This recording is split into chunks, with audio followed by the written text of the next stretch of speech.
Iniciando mais um programa Presença e Harmonia, uma realização da Ordem Rosa Cruz Amorque, grande loja da jurisdição de língua portuguesa. E hoje conversamos com a Soror Dilza Teixeira, que é psicóloga a respeito de a ponte equinocial e portais solsticiais, o simbolismo das estações do ano. Confira!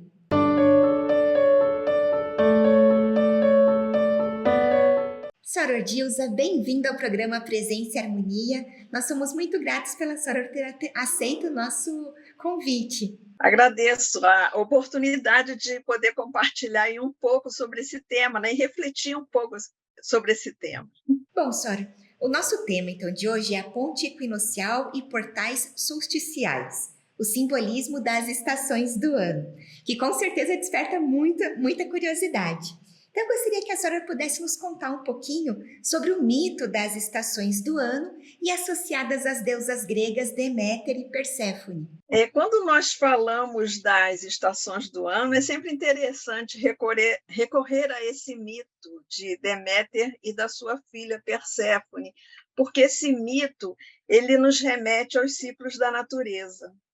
Deméter era a deusa da agricultura, ela era responsável pelo amadurecimento dos grãos de ouro. No final do verão, o povo sempre lhe rendia homenagens pela fartura que ela proporcionava.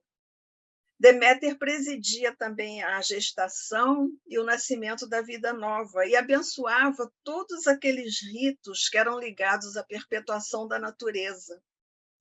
Disse que ela ensinou os homens a arte de arar, plantar e colher, e as mulheres a arte de moer o trigo e fazer o pão. Deméter morava com a sua filha Perséfone na mais completa harmonia, alheia a todos os conflitos que existiam na Terra, né? Todos os conflitos, todas as disputas, a harmonia reinava entre elas. Mas um certo dia tudo mudou. A Perséfone, a filha, saiu para passear e não voltou mais. Angustiada, Deméter procurou Perséfone por todos os lugares, mas Perséfone ela fugiu sem deixar rastros. Após anos de busca desesperada e muita tristeza, Deméter soube o que acontecera à filha. Hades, que era o tenebroso senhor das trevas, ele havia se apaixonado perdidamente por Perséfone e subiu à superfície da terra numa carruagem puxada por 2 imponentes cavalos negros. Ele era o senhor das trevas, né? Então raptou Perséfone. Deméter ficou então revoltada. Ela ordenou que a terra secasse e recusou devolver-lhe a abundância que tinha anteriormente, né? Porque ela não conseguia aceitar essas mudanças na vida dela. Embora Perséfone tivesse comido de boa vontade a romã, né, que é a fruta das trevas, Hades a tratava também com todas as honras de rainha, mas mesmo assim, então Perséfone foi de boa vontade, né? Mas mesmo assim Deméter ficava irredutível, ela não se conformava. Então precisou Hermes, né, que ele é conhecido pela sua astúcia, fazer uma negociação entre Hades e Deméter. Eles chegaram, então, a um acordo. Durante 9 meses do ano, Perséfone viveria com sua mãe. Então, esses 9 meses corresponderiam aos períodos da primavera, do verão e do outono. E durante 3 meses, ela voltaria para Hades, né, com quem ela estava casada, né?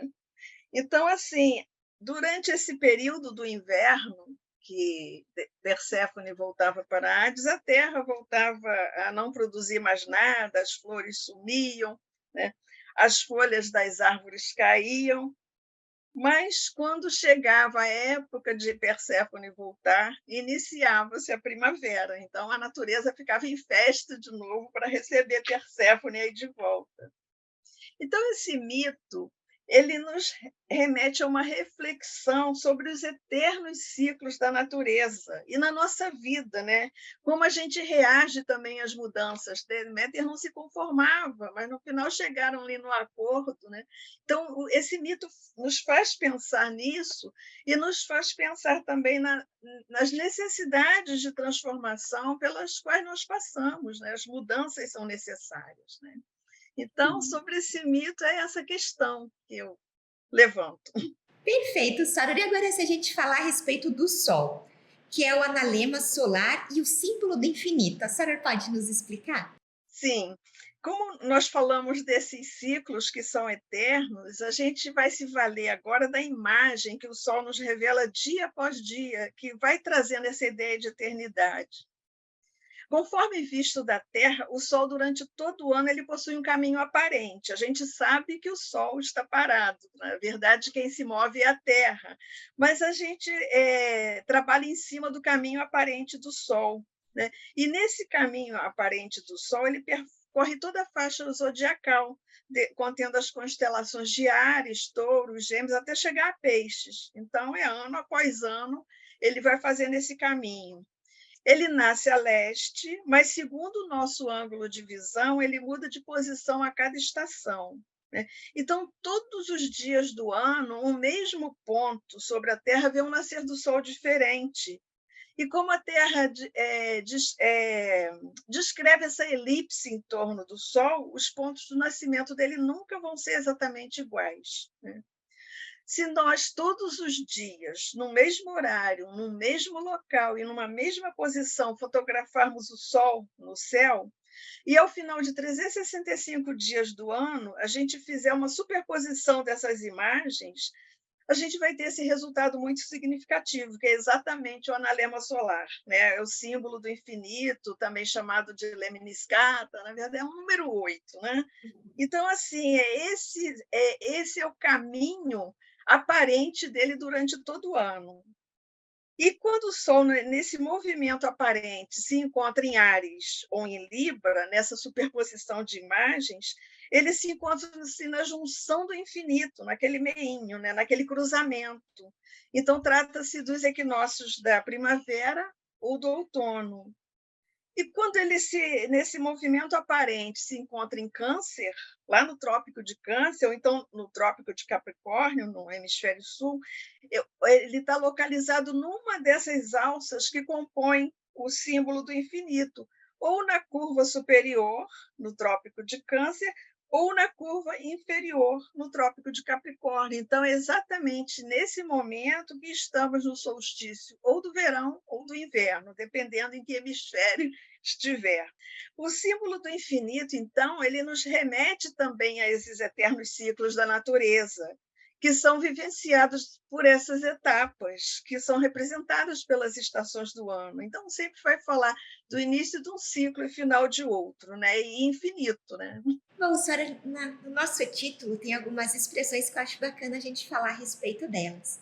Então, o que nos apresentam as expressões ponte equinocial e os portais solsticiais? O próprio símbolo do infinito nos auxilia aí no entendimento dessas expressões, né? Nós falamos que o ano novo zodiacal se inicia em Áries, quando o Sol, no seu movimento aparente, está posicionado exatamente naquela junção do analema, né? No seu ponto central. Trata-se do equinócio da primavera no hemisfério norte e do outono no hemisfério sul. Nesse caminho aparente do Sol, num movimento ascendente, aí o Sol passa por Touro, por Gêmeos, e chega lá em cima, em Câncer, exatamente no meio da curva superior desse analema. Trata-se do solstício de inverno ou de verão. Continuando esse percurso, o Sol começa o movimento de descida, então passa por Leão, por Virgem, chega a Libra de novo, lá na junção do analema. Continuando essa descida, passa por Escorpião, Sagitário e chega em Capricórnio, no meio da curva inferior do analema. É o solstício de inverno do hemisfério norte e do verão no hemisfério sul. Então, vamos aos termos. Primeiramente, a ponte equinocial.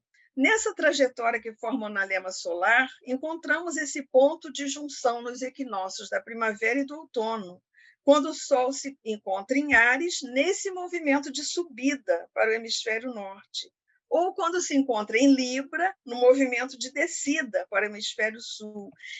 Então, é esse cruzamento do analema, né? Esse é uma ponte, é como se fosse uma ponte de mão dupla. Ora o Sol está subindo para Câncer, ora o Sol está descendo para Capricórnio. Então, é por isso daí o termo a ponte equinocial, porque esse cruzamento se dá exatamente nos equinócios, né? Primavera e outono.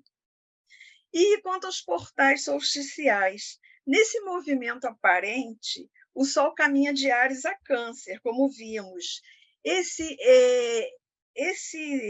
espaço, né, esse local que o Sol se coloca aí quando está em Câncer, é chamado de portal dos homens.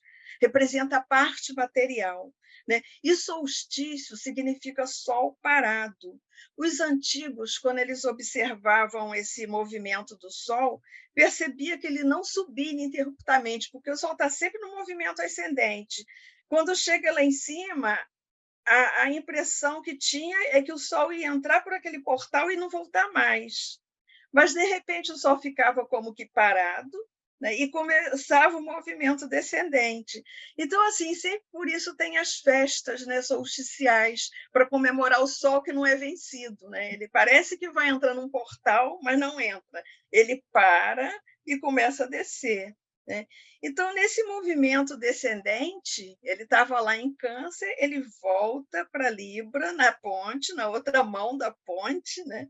E segue para o hemisfério sul, que é considerado o portal dos deuses, em Capricórnio. Então, é por isso que muitos nascimentos são atribuídos nessa data, né, sob o signo de Capricórnio. Né? O próprio Cristo, né, se atribui ao nascimento dele nesse signo, no portal dos deuses.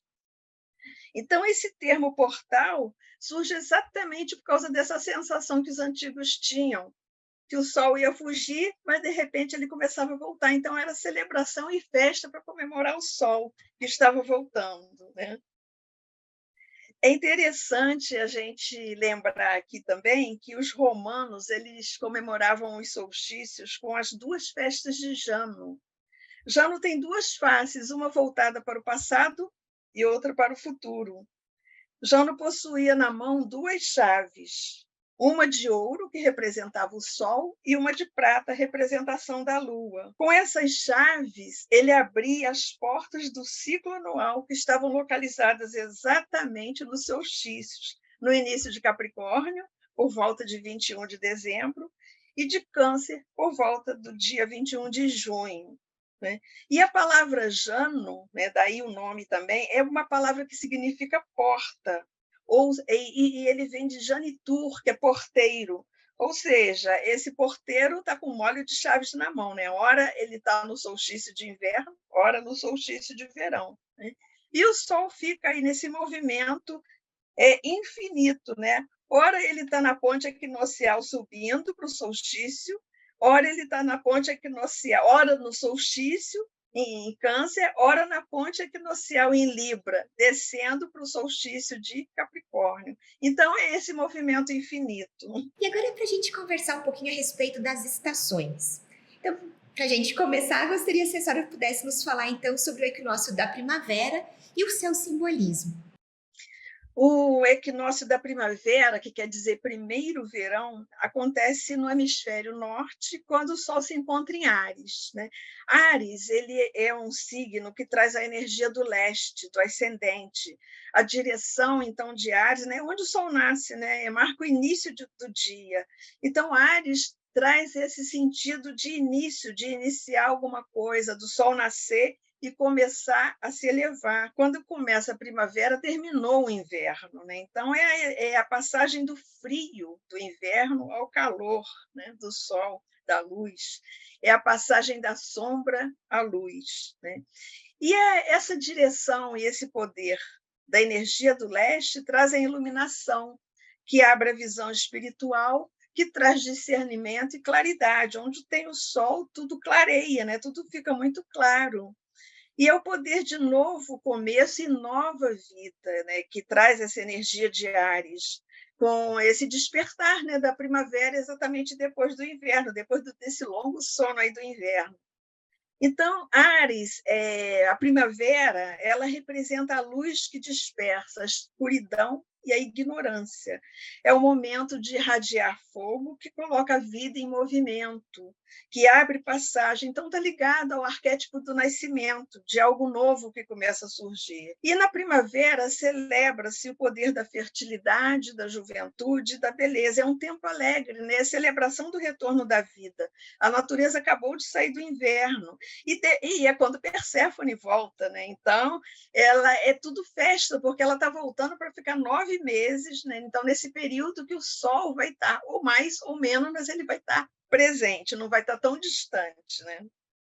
E assim, a primavera, como é início de tudo, né, sempre tem festas, eventos, comemorações ligadas. E no nosso caso, né, a gente faz sempre o Ano Novo Rosa Cruz, no equinócio da primavera no hemisfério norte e do outono no hemisfério sul, né? Mas é esse simbolismo de estar começando alguma coisa, o simbolismo do início, porque o Sol está em Áries, né? Independente de estar na primavera ou no outono, o Sol está em Áries, que traz esse arquétipo mesmo do início de algo. E Soror, seguindo isso, né?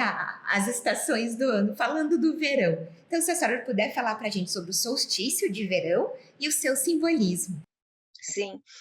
Verão significa tempo da frutificação, então já é ligado à direção que simboliza o crescimento. No solstício de verão, com o Sol em Câncer, a gente está com referência no hemisfério norte. Tá? Chegamos ao portal norte, portal da sabedoria, porque, aliás, o Sol em Câncer ele está no hemisfério norte. Né? E esse portal da sabedoria, portal solsticial de Câncer, é considerado o legado da ancestralidade, o portal dos homens. Ele está ligado à ancestralidade, às nossas raízes, porque é exatamente a energia que Câncer traz, está ligado a essas questões. O solstício de verão ele é o ponto máximo de energia solar. O Sol se encontra na sua força plena. Né? Ele nasceu lá na primavera, esse caminho ele está subindo, então está no máximo da energia dele. Então, uma vez que nós dependemos do Sol, né, isso é muito importante, né? Todos nós somos energizados aí por essa luz, né, que o Sol traz.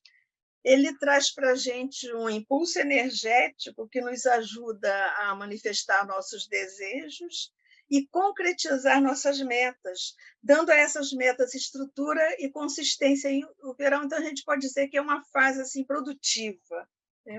Que a gente produz mais. Onde ele está, fica tudo muito claro, como ele ilumina tudo, o Sol, nós somos conduzidos a iluminar as áreas da nossa vida também que estavam escondidas. Né? O que nos incita a ir em frente e interagir mais com os outros. Né? E uma vez que é uma sequência nesses ritmos do Sol, as sementes que foram plantadas no equinócio da primavera, as metas que foram definidas nessa fase e as quais realmente houve uma dedicação, começarão agora a frutificar. Na ordem, né, nós sempre fazemos algumas comemorações de acordo, né, com o início das estações. Então, eu lembro aqui a meditação pela paz e a cerimônia de ação de graças, que sempre é feita, né, no próximo ao solstício. Bom, Soror, seguindo, temos o equinócio de outono. Que simbolismo que ele nos traz? O equinócio de outono quer dizer que outono quer dizer tempo de ocaso, já está ligado à direção oeste, que nos leva ao desenvolvimento interior, a experimentação do poder do silêncio e a introspecção. O outono começa a nos levar a voltar um pouco para dentro. Né? A gente nasceu em Áries, na primavera, né? Produziu no verão e agora a gente está começando um momento de avaliar aí as questões, né, que aconteceram. Então, no outono, um novo impulso espiritual desce sobre a Terra, estimulando o despertar da consciência espiritual no homem. Então, é a maturidade, se a gente colocar pelos ciclos de desenvolvimento, é a maturidade do homem. Então, o outono, a gente pode dizer que ele é o período ideal para o estudo de si, para o encontro do ser humano com ele mesmo, e é época dele fazer o balanço e processar tudo que foi vivido na primavera e no verão. E, a partir daí, construir uma singularidade dele, quer dizer, um projeto de vida mais ligado com a sua missão pessoal. Então, é um momento aí de bastante reflexão, de ligação aí com a sua missão. Lembrando que no equinócio, né, dias e noites têm igual tamanho, né? Então, de forma que a energia do eu, representada pelo dia, e a consciência do outro, que é representado pela noite, são equilibradas, permanecem equilibradas, né?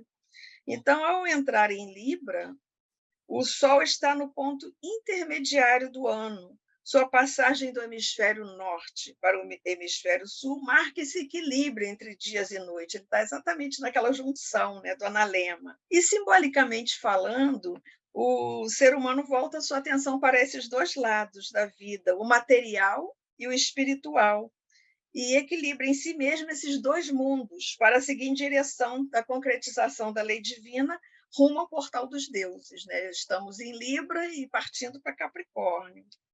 E lembrando aí das nossas comemorações, em setembro a gente sempre traz, né, fala da festa da pirâmide, quando o Sol está em Libra, o Sol está no equinócio, né? E, Sora, chegando ao fim, o inverno. O que podemos falar a respeito dele? Bom, com a entrada do Sol em Capricórnio, chegamos ao inverno no hemisfério norte. O termo inverno significa tempo de hibernar. É o tempo que as coisas parecem estar adormecidas, mas é uma aparente dormência, pois um dos maiores crescimentos está acontecendo. É quando as sementes ali congeladas na terra vão absorver as energias da terra que ela precisa para seguir em frente, para crescer nas estações que virão adiante, né? E o Sol, nesse movimento aparente dele, ele está lá na direção sul, no portal da sabedoria, no portal dos deuses. Então, o espírito do inverno, a gente pode dizer que é o da renovação, da sabedoria e do conhecimento. Nesse solstício, à medida que os dias vão se tornando mais cinzentos e frios, o estado de espírito das pessoas também vai ficando mais introspectivo, mais retraído. As noites são longas, né, convidando a um maior tempo mesmo de introspecção, de reflexão. Então, é época sempre de luz mínima, porque o Sol fica menos tempo no céu nesse período. Esse fator a gente pode dizer que combina, né, representa aí a morte simbólica e a força necessária que o ser humano precisa ter para se deparar com o desconhecido ou com a escuridão, com as suas sombras. Então, é um momento de muita reflexão. Marca esse período de recolhimento, avaliação, purificação e renovação, uma vez que no inverno a natureza está aparentemente adormecida. É a época que Perséfone está lá no Hades, né, no mundo de baixo. Então estamos totalmente introspectivos, refletindo aí sobre a vida. Mas na realidade, né, o inverno também simboliza e vai chegando para o final. Ele dura 3 meses, né? Esse final ele vai simbolizar o esforço vitorioso do Sol em renascer. E, por isso, representa a vitória da luz sobre as trevas. Então, o Sol está aquela alça ali do analema meio que paradinho, mas começa a surgir, né, a vitória da luz. E esse solstício de inverno, então, marca também o início do retorno da luz, no sentido real e no sentido simbólico. Ele está lá no Portal Sul, mas não sai por ele. Ele volta e começa a sua jornada em direção à primavera. Então, é muito comum, nesse período, ter em várias tradições a festa das luzes, né? A festa da luz na Ordem Rosa Cruz. Então, esse período sempre é um período de muita comemoração com muita luz, e a gente vê isso em várias tradições, não só na nossa, né? E, Sora, agora você poderia nos explicar sobre as estações do ano e os ciclos de desenvolvimento? James Hollis, que é um autor junguiano, um analista junguiano, ele tem um livro chamado A Passagem do Meio. Apresenta 4 fases principais do desenvolvimento humano e fala da importância dos ritos de passagem entre as fases, né? Então, a partir dessas fases, nós fizemos uma analogia com as 4 estações. A primavera corresponderia à primeira fase, o nascimento, ao surgimento da criança no mundo, essa primeira identidade. A infância que se caracteriza principalmente pela dependência da criança com relação aos pais. Então, assim, a dependência física da criança é óbvia, mas a psíquica também muito mais, né? Então, esse período que a gente associou à primavera, essa primeira fase, é, a ênfase é nos pais e na criança que acabou de nascer. Então, é período, né, que a natureza precisa de cuidados para frutificar, assim como a criança precisa de cuidados para se desenvolver. Quanto ao verão, ele disse que corresponderia à segunda identidade. Ele diz que essa segunda identidade é um período aí bem longo. Ele coloca, ele chama de primeira idade adulta, que começa na puberdade, mais ou menos de 12 anos e vai até 40 anos. Então, assim, a gente pode dizer que aí a ênfase é no ego e no mundo, e é a fase produtiva do ser humano, né, que corresponde ao verão, é a fase que ele mais produz, ou seja, na escola, enquanto adolescente, está lá estudando, ou como ser humano na sua fase produtiva, fase profissional, né? O outono já é a segunda idade adulta que ele coloca, é a maturidade. É nessa fase que a pessoa tem a oportunidade de se tornar um indivíduo além dos pais, né? Ele se torna ele mesmo, né? O autor coloca que só é possível alcançar essa fase quando as identidades provisórias, que é ego, persona, tudo aquilo que é o falso eu, né, ela se torna o verdadeiro eu. Então, é nesse período que começa a preocupação com essa questão, né?